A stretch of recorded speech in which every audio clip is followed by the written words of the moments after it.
I know many of you might not agree with what I'm going to say. For example, I believe the tribulation will come first before the rapture. I read in Matthew 24, verses 29 to 31, it says, immediately after the tribulation of those days, the sun will be darkened, the moon will not give its light, the stars will fall from heaven, and the powers of the heavens will be shaken. Then the sign of the Son of Man will appear in the heavens, and all the tribes of the earth will mourn, and they will see the Son of Man coming on the clouds of heaven with power and great glory, and he will send his angels with a great sound of a trumpet, and they will gather together his elect from the four winds, from one end of the earth to the other. And I read in Revelation 13 about the mark of the beast. It says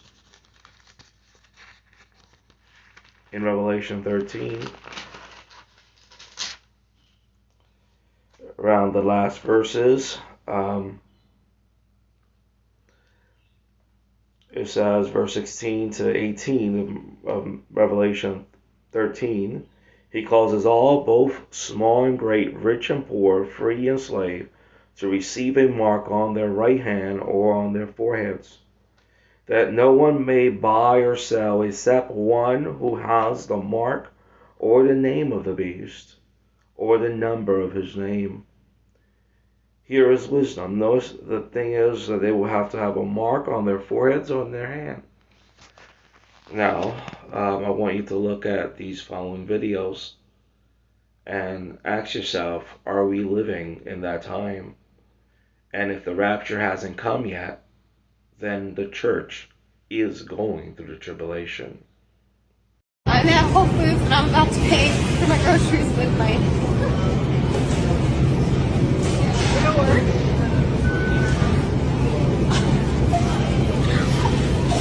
That's the coolest thing ever.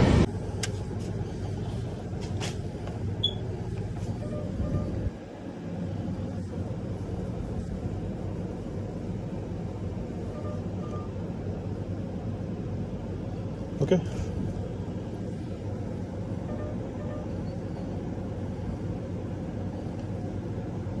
Doesn't work? Oh, there we go.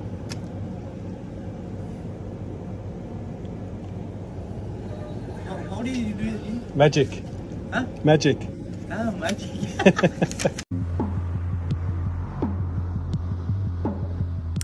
Soon you will be able to pay for groceries at every Whole Foods in the U.S. with just a swipe of your hand. Amazon says that the Pay by Palm technology will be at all of those stores nationwide by the end of the year. Customers just have to hover their hand over the device to pay. This method is already being used at 200 Whole Foods locations across 20 states, and you can also find it in other places, stores like Panera Bread. Well, many have started paying for things with our phones, even watches. One company, though, wants to take that technology to another level by implanting a chip in your hand. So, the overseas company Walletmore is selling the microchip in parts of Europe. It's about the size of a grain of rice, goes under the skin. It's then activated using a digital wallet app. The chip is going for about $300, and the company says at least 200 people have gotten them implanted already. I would have many questions for a doctor about that. Yeah, how healthy Didn't look is very that for micro, you? did it? No. It was pretty big. I mean, It was a pretty big chip. I mean, you know, a paper cut hurts. You're going to put a thing like that, you know, in What your happens hand. if you have to change banks? You gotta like get Right, that thing you gotta and put change it back out. in. I don't know. I ain't interested in it. Keep it away from neither. me. I would just want to know how it affects your body. Yeah, it can't be good. It can't be good to put some electronic device in your body and keep it there. Ooh-wee. Good luck with that. The most cutting-edge thing about Hannes Huerblad isn't the phone in his hand. It's the microchip actually in his hand. The tiny implant is the latest advance in a biohacking technology that is steadily becoming a part of normal life in Sweden. We have created a new implant, which is not a chip, it's a full device where you can add different lights, different vibration, different functions. Sweden is a very tech-literate society. And I think this is the main explanation, really, why a lot of Swedes are adopting chip implants. Swedes haven't been shy about upgrading themselves with the new version. Thousands already have microchip implants that they use in their daily lives, waving their hand to gain entrance to the gym, confirm their ID or make payments. A short moment of pain not putting them off becoming part Swede, part machine. This event is an implant party, simply where ordinary people can show up and get a microchip embedded under their skin. The biohacking movement in Sweden is hosting them all over Europe, but it's at home where they get the most willing recipients. I think it's really cool. You don't have to carry any keys or anything. It's just your body. In maybe 10 years, everything will be in your hand. In Sweden more than anywhere else, the future is already here. The national train company SJ has around 2,600 people signed up to use microchips instead of train tickets. Did you see that? And no need to mind the generation gap. 18-year-old Felicia and father Magnus still bear the scars of their new implants. Student Hannah Herving is also freshly chipped and now just needs to program it to open doors. Although importantly for a future career, it does already connect to her LinkedIn. Some people say I'm mad that I don't know if it's safe and all that, but people have been putting these chips into animals for 20 years, so I'm not worried about that.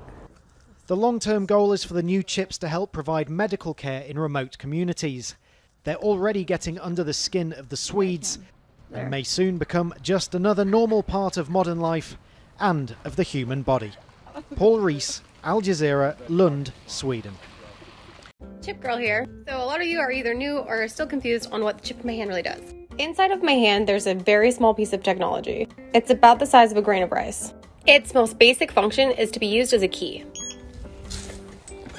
We use the technology to lock up our front door and other places around our house. The thing that's different about my hand that a key doesn't have is that I can reprogram this anytime I want. So let's say I move or somebody gets the information on my chip, I can easily change it. You guys also keep asking why we chippy everything in our house. When we say something is chipped, all we really mean is that it has the capability of being locked. So let's say we have guests over. If they want to lock this area of the house, they can. Or when we chippy the gym, it's because we don't want our guests or our kids to get hurt on this equipment. We also entertain a lot. So having a door and a door over there helps because we're able to lock it if we have parties and we don't want people to go on specific sides of the house. All it really is a form of technology that we can program to do cool things around our house.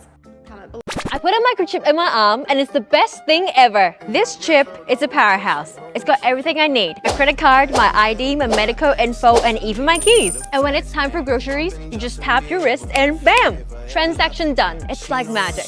In a medical emergency, it can save my life. Experts can easily identify me and my medical history. I feel like a sci-fi character and I'm loving it. This amazing chip is totally free. That's right, no more digging into your pockets. And the best part, the surgery is quick. They'll give you a cookie afterwards.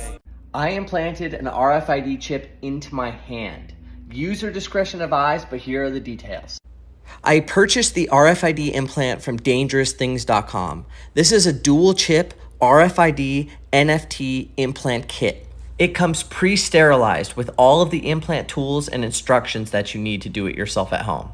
All it took was a little bit of convincing and a couple of beers, and my buddy was ready to perform surgery.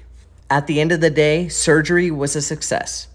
Call me crazy, but the possibilities are endless, and I can't wait to see what future projects I work on with this thing. The government has frozen my bank account and it can freeze yours too. You have to listen to my story quick and fast because time is running out. A few days ago, I made a post on social media about a danger of having a chip implanted in my arm. I thought I was exercising my right to free speech. This morning, I woke up only to find that the video I posted was gone, and it was just the beginning of the nightmare. As I was trying to pay for my coffee, the microchip in my arm stopped working. I couldn't even pay for anything. And when I got back to my apartment, it locked me out too. Everything was in there, including my cat Misty. This is why I posted this video as a warning and a plea for help. Yesterday, I received a threatening email and multiple missed calls from the government and a pharmaceutical rep. They told me to take down the post and warned me that there would be dire consequences if I didn't. But I refused, knowing my rights and determined to share this information with you. Police stations turned me away. Homeless shelters cannot accept me. Ubers and taxis cannot pick me up. I'm completely alone. If you can see this video, please share it.